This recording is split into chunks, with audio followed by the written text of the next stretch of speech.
ओम शांति। 16 मई 2026 वही हो रहा है जिसका डर था। आखिर क्या होने वाला है? इस तारीख से लोग क्यों डर रहे हैं? अब आप ध्यान से सुनिए, अपनी सांसें थाम लीजिए, क्योंकि 16 मई 2026 सिर्फ एक तारीख नहीं है। ये वो दिन है जब कलयुग के आसमान में एक ऐसा युग बनने जा रहा है जिसे समझ पाना हर किसी के बस की बात नहीं है। ज्योतिष की गिनती भी इसे एक बहुत भारी और रहस्य से भरा संकेत मान रही है। जरा सोचिए, साल की सबसे गहरी अमावस्या और उसी दिन कर्मों का इंसाफ करने वाले शनिदेव की जयंती भी, और सबसे अजीब बात, ये अमावस्या शनिवार को ही पड़ रही है, जिसे शनिचरी अमावस्या भी कहा जाता है। और इसी दिन वट सावित्री का वो पवित्र व्रत भी है, जिससे जुड़ी एक ऐसी घटना है जहां साक्षात मौत भी रुक गई थी। और एक चीज अभी बाकी है। शास्त्रों में भी कहा गया है कि जब इंसान के पाप अपनी हद पार कर जाते हैं तो भगवान खुद हथियार लेकर के, शस्त्र लेकर के नहीं आते हैं। वे समय और ग्रहों का ऐसा जाल बिछाते हैं जिससे बच पाना आसान नहीं होता। और 16 मई की यह तारीख कुछ ऐसा ही संकेत दे रही है, क्योंकि इस दिन शनिदेव और यमराज दोनों इस धरती पर अपनी नज़र डालेंगे। शनिदेव जो जीते जी अपने हर कर्म का फल देते हैं, धीरे धीरे लेकिन पूरी शक्ति के साथ। और दूसरी तरफ है यमराज, जो समय पूरा होने पर जान ऐसे ले जाते हैं आत्मा को जैसे किसी को पता तक नहीं चलता। एक कर्मों का हिसाब शुरू करता है और दूसरा उसे खत्म करता है। सोचिए, जब न्याय और अंत दोनों ताकतें एक ही समय पर अपना काम कर रही हों तो कलयुग के पापों का क्या होगा। और एक चीज़ ध्यान से समझ लीजिए, अगर आप इसको सुन रहे हैं तो ये संकेत आप तक यूं ही नहीं पहुंचा है। ऐसे युग बार बार नहीं बनते हैं, और जब बनते हैं तो कुछ बदल कर ही जाते हैं। और इसी के बीच एक और राज छिपा है, एक ऐसी घटना जहां साक्षात मौत भी रुक गई थी। एक ऐसी जगह जहां यमराज को भी खाली हाथ लौटना पड़ा था। और उसी राज से जुड़ा है वट सावित्री का वो पवित्र समय। लेकिन जानिए, आखिर क्या हुआ था उस समय जब मौत को भी रुकना पड़ा, और वो कौन सी ताकत थी जो आज भी जिंदा मानी जाती है। क्या उसी अमर बरगद के पेड़ का राज 16 मई की इस रात हमारी आखिरी रक्षा बन सकता है? और उस दिन ऐसा क्या करना चाहिए जो इस ना दिखने वाले संकट को टाल सकता है? इसलिए इस वीडियो को पूरा अंत तक देखना। और जिस राज की झलक आपने अभी सुनी है, अब समय है उन ताकतों को समझने का जिनके कारण 16 मई का ये युग इतना भारी माना जा रहा है। क्योंकि बिना समझे डर सिर्फ डर लगता है, लेकिन जब बात समझ में आती है तब वही डर सच बन जाता है।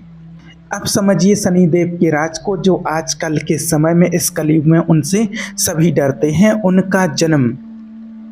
उनका जन्म सूर्य देव और छाया से माना जाता है, लेकिन वो जन्म से ही स्वभाव से बाकी देवताओं से अलग था। उनका स्वभाव शांत, गंभीर और अंदर से पूरी तरह अलग है। और शनिदेव शुरू से ही तपस्या में, बचपन से ही उन्होंने दुनिया की चकाचौंध से दूरी बना ली और अपने आप को साधना में लगा दिया। कहते हैं उनकी ताकत किसी वरदान से नहीं बल्कि कड़ी तपस्या से जागी थी। और यही कारण है कि उनका न्याय कभी ना बदलने वाला माना जाता है। देखिए, एक बात बहुत कम लोग जानते हैं,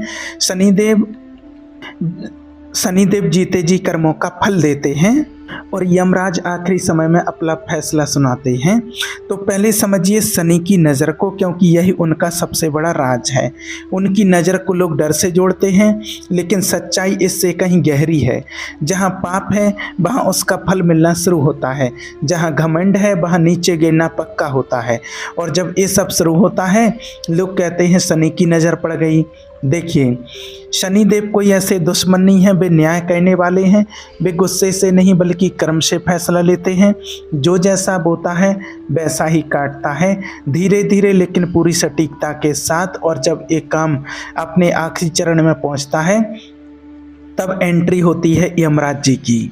देखिए, यमराज को सिर्फ लोग मौत का देवता मानते हैं, लेकिन वे धर्मराज भी हैं, न्याय के आखिरी पहरेदार।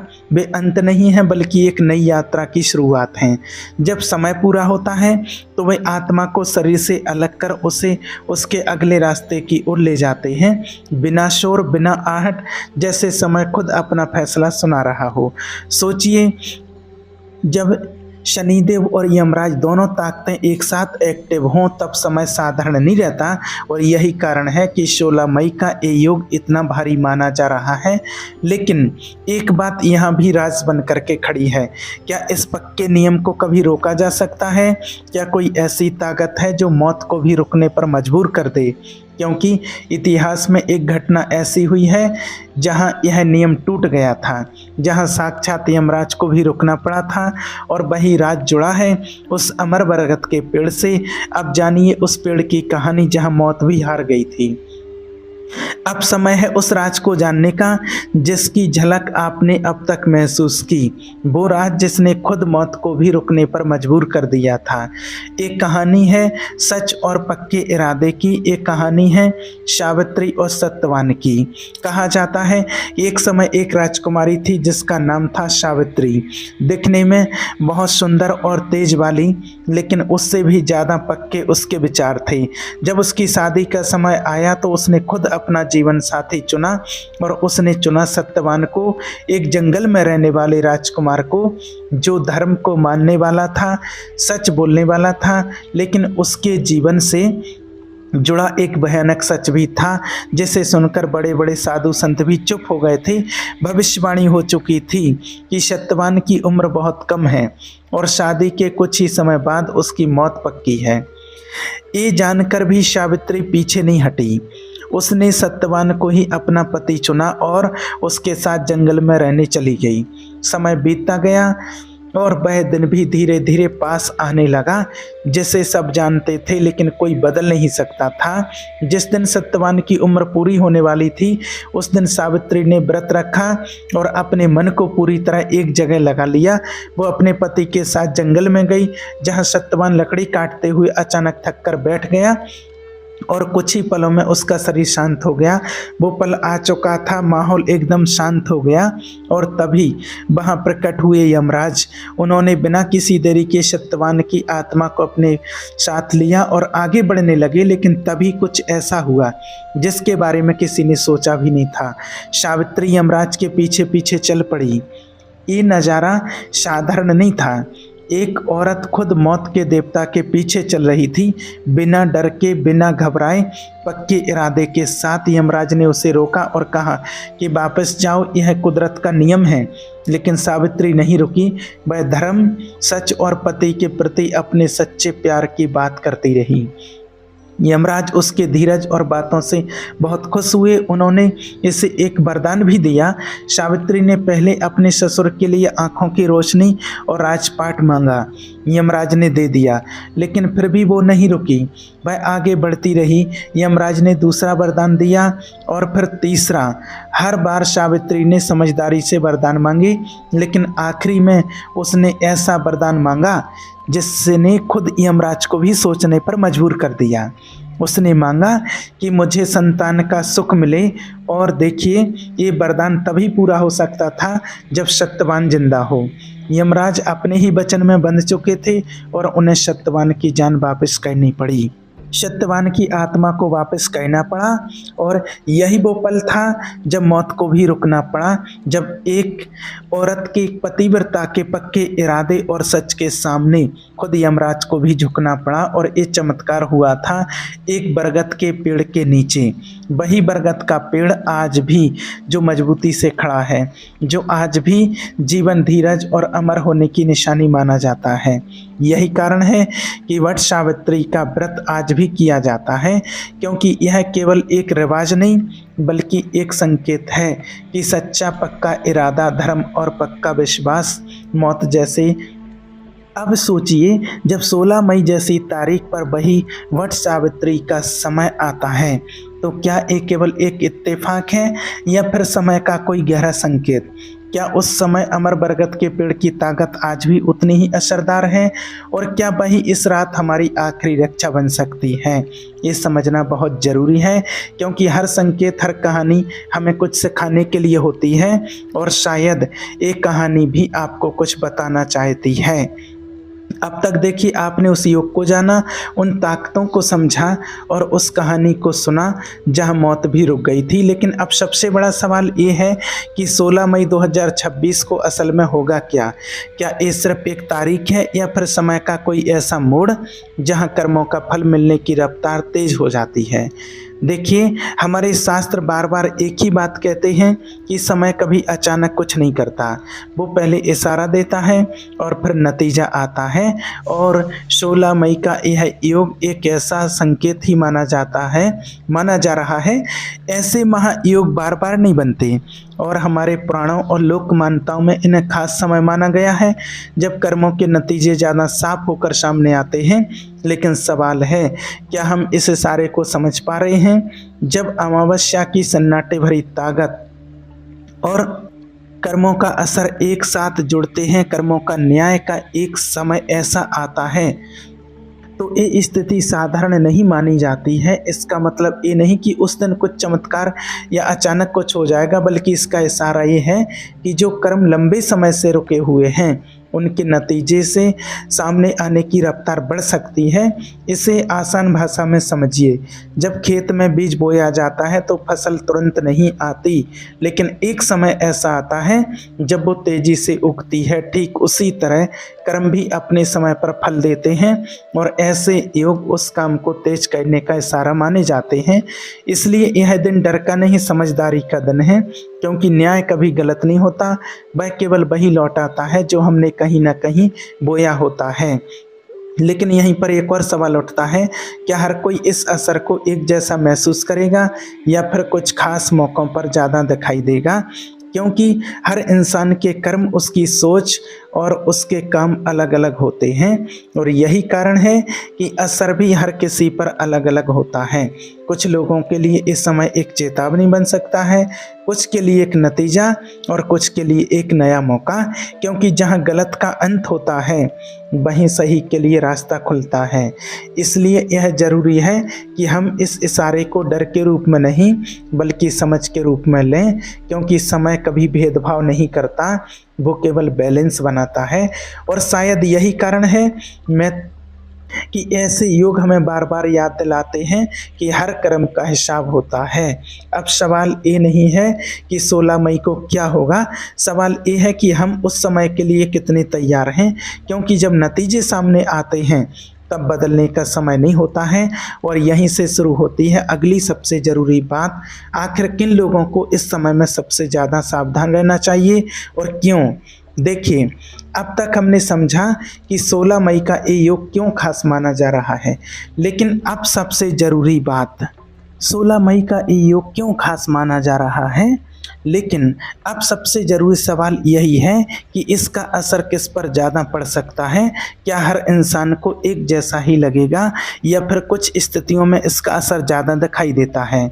देखिए, हमारे शास्त्र एक सीधी बात कहते हैं, समय सबके लिए एक जैसा होता है, लेकिन उसके नतीजे हर इंसान के कर्मों के हिसाब से अलग अलग दिखाई देते हैं।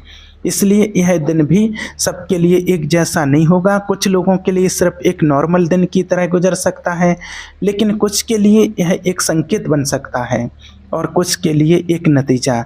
अब ज़रा खुद से पूछिए, क्या हमारे जीवन में कहीं घमंड बढ़ रहा है? क्या हम कभी दूसरों के साथ गलत कर रहे हैं? क्या हम सच जानते हुए भी गलत का साथ दे रहे हैं? क्योंकि ऐसे ही कर्म धीरे धीरे जमा होते रहते हैं, और एक समय पर उनका असर सामने आता है। यह किसी एक दिन की बात नहीं है, यह उस सफ़र का हिस्सा है जो हम रोज़ अपने कर्मों से बना रहे होते हैं। और जब समय का ऐसा योग बनता है तो वही सफ़र तेज होकर सामने आने लगता है। लेकिन इसका एक दूसरा पहलू भी है, जो लोग सच के रास्ते पर चल रहे हैं, जो अपने कर्मों को सही रखने की कोशिश करते हैं, उनके लिए यही समय एक मौका भी बन सकता है, क्योंकि जहां गलत का नतीजा आता है वहीं सही को आगे बढ़ने का रास्ता मिलता है।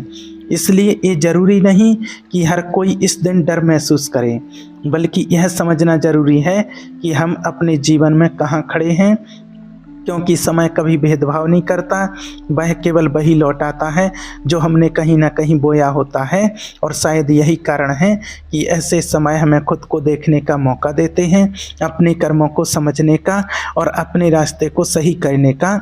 लेकिन एक और सवाल यहाँ खड़ा होता है, अगर इस समय एक इशारा भी है और नतीजा भी, तो क्या इससे पहले ही संभला जा सकता है? क्या कुछ ऐसा है जो इस असर को हल्का कर सके? और यहीं से शुरू होती है अगली सबसे ज़रूरी बात, आखिर ऐसे समय में क्या करना चाहिए और कैसे अपने जीवन को बैलेंस में लाया जा सकता है। देखिए, सबसे बड़ी गलती इंसान कब करता है जानते हैं आप? जब समय उसे इशारा देता है और वो उसे मामूली समझकर अनदेखा कर देता है। यही वो पल होता है जहाँ से नीचे गिरना शुरू होता है, क्योंकि समय कभी अचानक सजा नहीं देता, वो पहले चेतावनी देता है, धीरे धीरे, बार बार।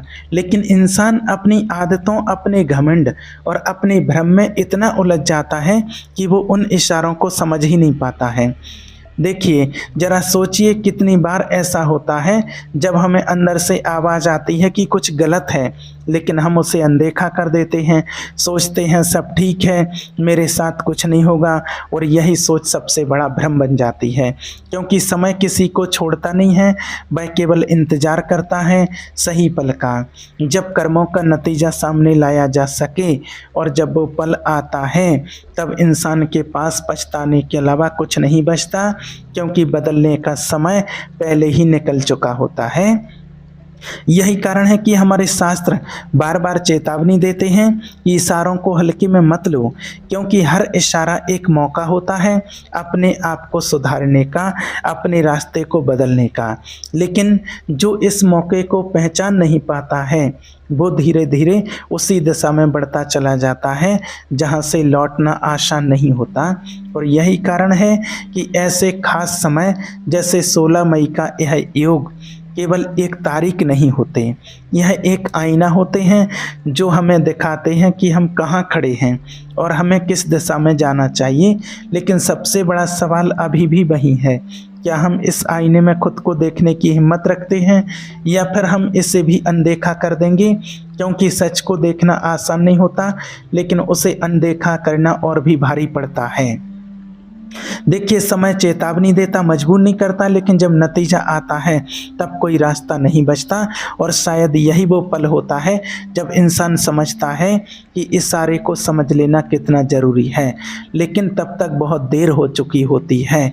इसलिए अगर ये इशारा आपके सामने आया है तो इसे यूं ही मत जाने दीजिए, क्योंकि हर किसी को ये मौका नहीं मिलता है। अब भी समय है, अगर सही कदम उठाए जाएं तो बहुत कुछ बदला जा सकता है।